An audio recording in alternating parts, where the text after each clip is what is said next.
Hello everyone. Now it is our second video और इस video में हम हमारे डिस्कस करेंगे एनाफेज के रिगार्डिंग, बिकॉज हमने हमारे लास्ट वीडियो में डिस्कस किए थे what is metaphase. Now we are going to discuss about anaphase, telophase and cytokinesis in this video.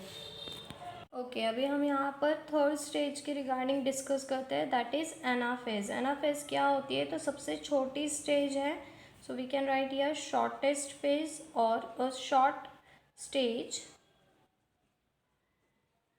अब यहाँ पर क्या होता है, जो क्रोमोसोम्स होता है वो सेंट्रोमियर की तरफ से डिटैच्ड होता है, मीन्स सेपरेट होता है। तो यही कंडीशन यहाँ पर हमें देखने के लिए मिलती है, सेंट्रोमियर से क्रोमोसोम पूरी तरह से सेपरेट होता है। अब यहाँ पर हम डायग्रामेटिकली देखते हैं, ये क्रोमोसोम सेल है, यहाँ पर सेंट्रियोल प्रेजेंट है। अब यहाँ पर कंडीशन कैसी होगी,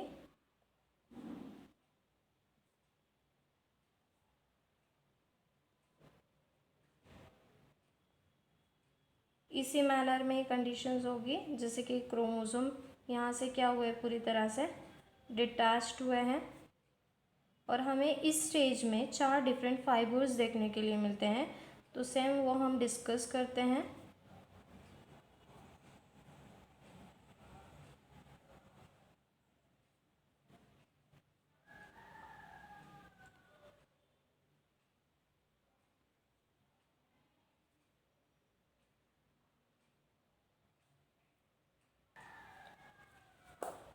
ओके, तो यहाँ पर ऊपर जो है वो है एस्टर फाइबर्स और एस्टर रेस। एस्टर फाइबर्स, ये जो है वो सेंट्रियोल है, जो ऐसा स्ट्रक्चर हमें दिखाई देगा, इट इज़ अ सेंट्रियोल। ये जो है वो इंटरपोलर फाइबर्स है। इंटर, यहाँ पर जो थिक स्ट्रक्चर दिखाई दे रहा है वो इंटरपोलर फाइबर्स है। यहाँ पर डॉटर क्रोमोसोम्स है।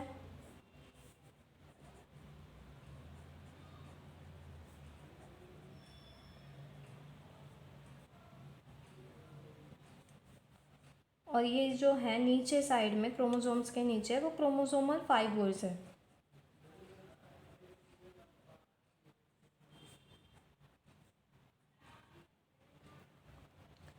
एज वेल एज एक डिफरेंट हमें देखने के लिए मिल रहा है, इंटर क्रोमोसोमल फाइबर्स, जो इंटरपोलर फाइबर्स और क्रोमोसोमल फाइबर्स के बीच में प्रेजेंट होंगे।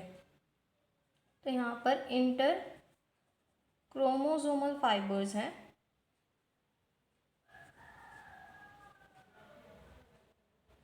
अब यहाँ पर कंडीशंस अगर देखते हो तो हमें समझ में आता है, ये जो इंटर क्रोमोसोमल फाइबर्स है वो पुश करने का काम कर रहे हैं, इट पुशेस, और ये जो क्रोमोसोमल फाइबर है वो पुल करने का काम कर रहा है। तो ये पूरी स्टेज के बारे में हम डिस्कस करते हैं। We are going to write the points. First of all अगर हम यहाँ पर देखते हैं तो ये सबसे छोटी फेज है। उसके बाद क्रोमोसोम यहाँ पर डिवाइड होते हैं with the help of centromeres, और ये शॉर्ट मूविंग है फेज, जहाँ पर क्रोमोसोम्स क्या होते हैं, अपोजिट पोल पर जाना स्टार्ट होते हैं। नेक्स्ट यहाँ पर 4 डिफरेंट फाइबर्स हमें दिखाई देते हैं। पहला फाइबर जो है एस्टर फाइबर्स है, जो अराइज होता है सेंट्रियोल से। ठीक है, ये सेंट्रियोल्स है, यहाँ से एस्टर फाइबर्स अराइज हुए हैं। नेक्स्ट जो है वो इंटरपोलर फाइबर्स है, ये वाले जो कनेक्ट करते हैं दो पोलर एंड्स को, ये दो पोलर एंड्स को वो कनेक्ट कर रहे हैं। नेक्स्ट है इंटर क्रोमोसोमल फाइबर, ये वाले फाइबर्स, तो ये क्या करते हैं, जो डॉटर सेल्स है और क्रोमोसोमल फाइबर्स है उनको पुश करने का काम करते हैं। दो डॉटर क्रोमोसोम्स को एक दूसरे से पुश करने का काम करते हैं, और जो लास्ट है क्रोमोसोमल फाइबर्स, वो एक दूसरे को पुल करने का काम करते हैं in between centrioles and daughter chromosomes. Daughter chromosomes और सेंट्रियोल में पुल करने का काम करते हैं। सो हम यहाँ पर सभी के फंक्शंस राइट करते हैं। सो ये जो एनाफेज है वो शॉर्टेस्ट फेज है।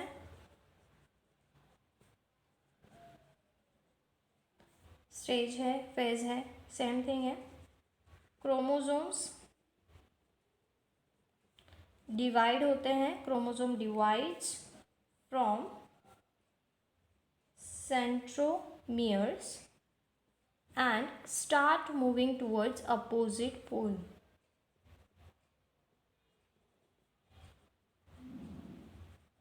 Towards opposite poles. अब यहाँ पर 4 तरह के 4 types of fibers are formed. Types of fibers are found. अब 4 तरह के फाइबर्स कौन से हैं यहाँ पर? तो फर्स्ट है एस्टर फाइबर्स. Ester fibres. तो ये एस्टर फाइबर्स कहाँ से अराइज हुए हैं? It arises from centrioles.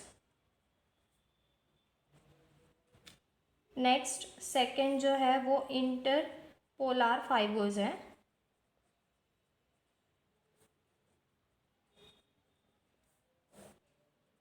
Interpolar fibres जो है वो एक दूसरे को पोलर एंड्स पे कनेक्ट करते हैं. मीन्स इट कनेक्ट्स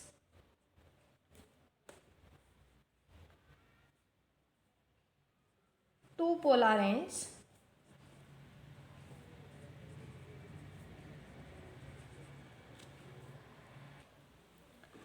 थर्ड जो फाइबर है वो है इंटरक्रोमोसोमल फाइबर. इंटरक्रोमोसोमल फाइबर्स.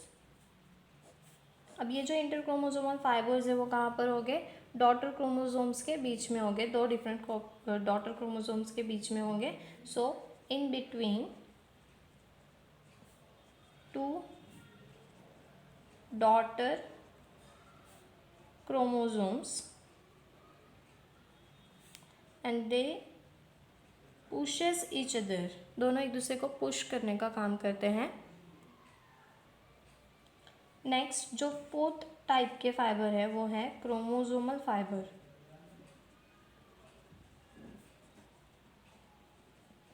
तो यहाँ पर क्रोमोसोमल फाइबर की कंडीशन अगर हम देखते हैं तो वो कहाँ पर होंगे? सेंट्रियोल और डॉटर क्रोमोसोम के बीच में. In between centriole and daughter chromosomes. It pulls each other. Okay. अब यहाँ पर हम टीलोफेज के बारे में डिस्कस करते हैं. What is telophase? Last stage है कारियोकाइनेसिस की, दैट इज़ टीलोफेज. तो टीलोफेज क्या है वो हम डिस्कस करते हैं. So the 4th and last stage of karyokinesis is telophase. Tillo का मतलब क्या होता है? तो एंड होता है. तो एंड फेज है इसीलिए telophase means it is a and phase और एंड स्टेज. तो यहाँ पर हम डायग्रामेटिकली पहले डिस्कस करते हैं.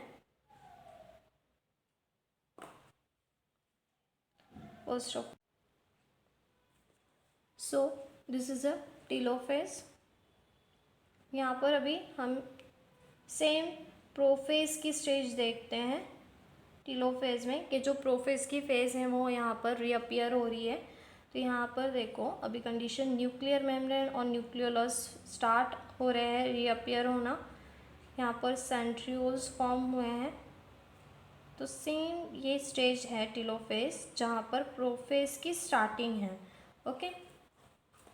So you can see a centrioles, nuclear membrane,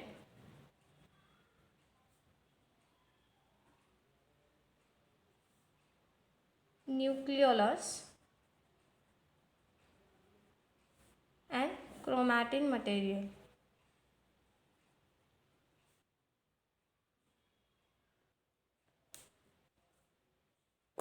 अब यहाँ पर हम डिस्कस करते हैं कि टीलोफेज में एक्चुअल होता क्या है. तो फर्स्ट ऑफ ऑल ये लास्ट फेज है. It is a last stage of karyokinesis और माइटोसिस. Reversal prophase. इसे हम रिवर्सल प्रोफेज क्यों कहते हैं? क्योंकि हमें यहाँ पर प्रोफेज के स्टेजेस देखने के लिए मिलते हैं. न्यूक्लियर मेम्ब्रेन और न्यूक्लियोलस रीअपियर हो रहा है, nuclear membrane and nucleolus reappears. Spindle fibres जो है वो डिसअपियर हो रहे हैं, और जो क्रोमोसोम्स है वो रिकॉइल होकर क्रोमैटिड्स फॉर्म कर रहे हैं, और क्रोमैटिड्स रिकॉइल होकर क्रोमैटिन मटेरियल फॉर्म हो रहा है। Chromosomes recoil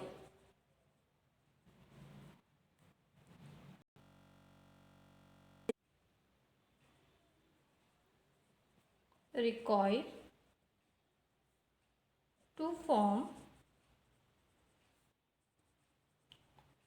chromatin material. So here we have completed all the phases or all the stages of karyokinesis. Now we are going to begin with cytokinesis. जो second stage है, main stage mitosis की, वो है cytokinesis. अब cytokinesis में क्या होता है हम डिस्कस करते हैं। सो अभी हम यहाँ पर साइटोकाइनेसिस के बारे में डिस्कस करते हैं। What is cytokinesis? तो साइटोकाइनेसिस का मतलब क्या होता है, यहाँ पर जो भी साइटोप्लाज्मिक मटेरियल है उसका यहाँ पर डिवीजन होता है। तो दो कंडीशन है, एक तो एनिमल सेल के बेसिस में और दूसरी प्लांट सेल के कंडीशन में। तो फर्स्ट ऑफ ऑल हम डिस्कस करते हैं एनिमल सेल की कंडीशन में कैसे साइटोकाइनेसिस होता है, ऑकर होता है। तो यहाँ पर सेल, एनिमल सेल और यहाँ पर प्लांट सेल के रिगार्डिंग डिस्कस करते हैं। Plant cell, okay. तो एनिमल सेल के केस में यहाँ पर by furrow formation, furrow form होता है और फिर यहाँ पर क्या होगा, साइटोकाइनेसिस होगा। और प्लांट सेल की कंडीशन में क्या होता है, by cell plate formation, cell plate formation.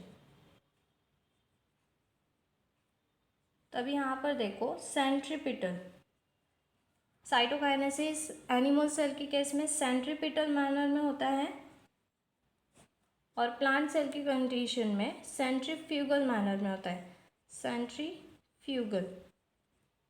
तो यहाँ पर अभी सेंट्रीपिटल में होता है, मतलब क्या होता है, पेरीफेरी से सेंटर की तरफ, periphery to centre, periphery to centre, मतलब बाहर से अंदर की तरफ। बाय कंस्ट्रिक्शन, कंस्ट्रिक्शन ऑकर होगा और फिर यहाँ पर सेल साइटोप्लाज्म डिवाइड होगा।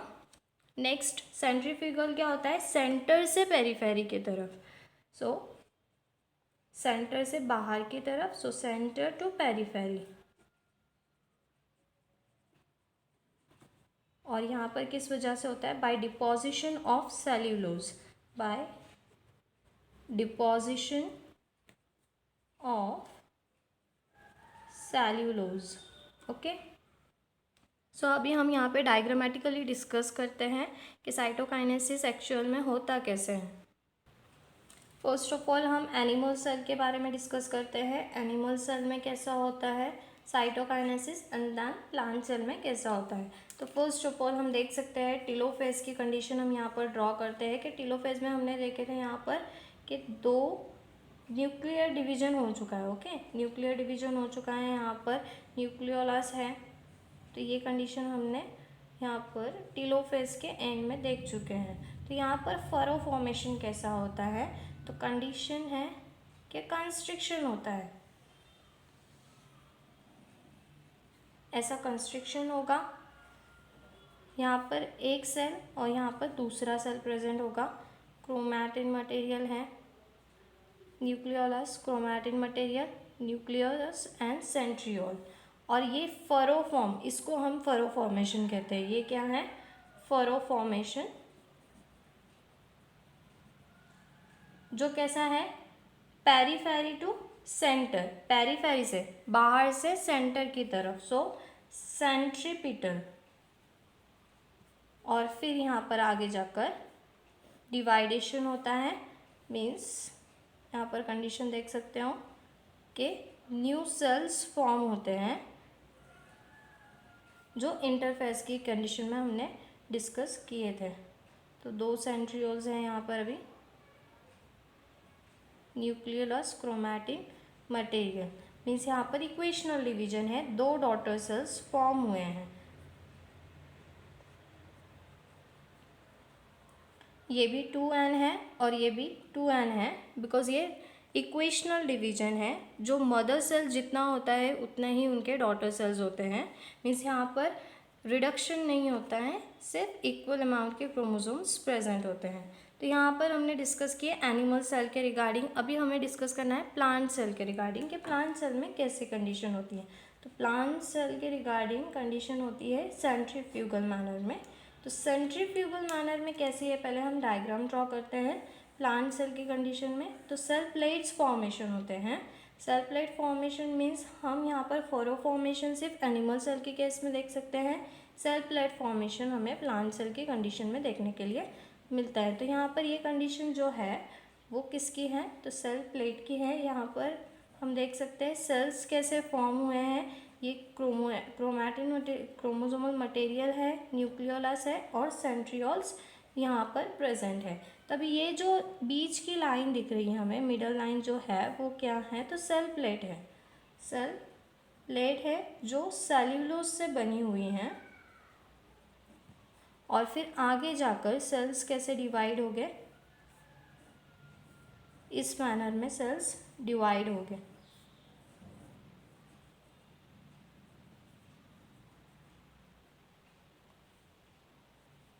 तो ये क्या है, सेंट्रीफ्यूगल मैनर है। सेंट्रीफ्यूगल मीन्स सेंटर से पेरीफेरी की तरफ। So it is a centrifugal with the help of deposition of cellulose. So ये था हमारे माइटोसिस के रिगार्डिंग कि माइटोसिस कंडीशंस कैसी होती है। अब यहाँ पर हम सिग्निफिकेंस देखते हैं, माइटोसिस का सिग्निफिकेंस क्या है। सो सिग्निफिकेंस ऑफ माइटोसिस। अब यहाँ पर देखो सिग्निफिकेंस क्या है माइटोसिस का। तो यहाँ पे क्रोमोसोम नंबर जो फॉर्म होने वाले हैं डॉटर सेल में वो किसके जैसे हो गए, उनके पेरेंटल सेल के जैसे हो गए। तो chromosome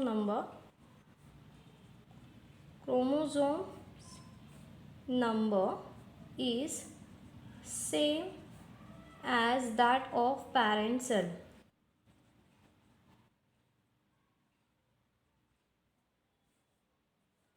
plays important role in growth, development, healing and repairing of wounds।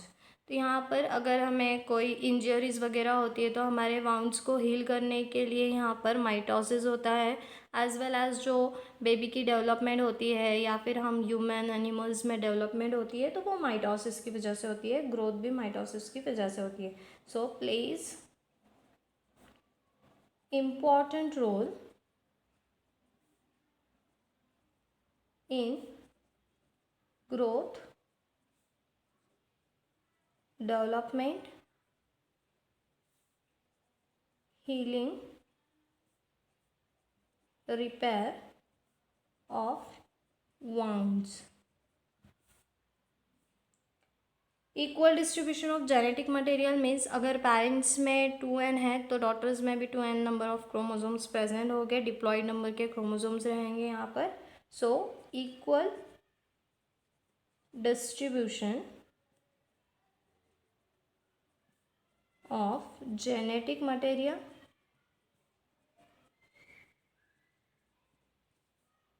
Third important role play करते हैं असेक्सुअल रिप्रोडक्शन में यूनिसेलुलर ऑर्गेनिज्म के केस में जैसे कि अमीबा।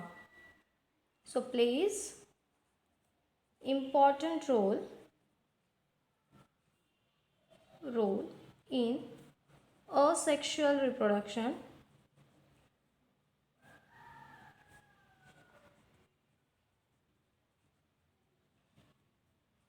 of unicellular organism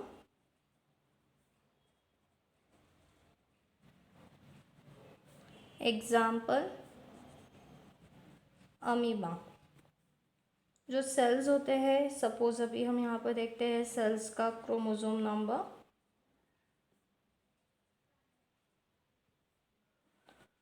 वो कैसा होता है, सेम होता है। जैसे कि सेम पेरेंट सेल यहाँ पर है,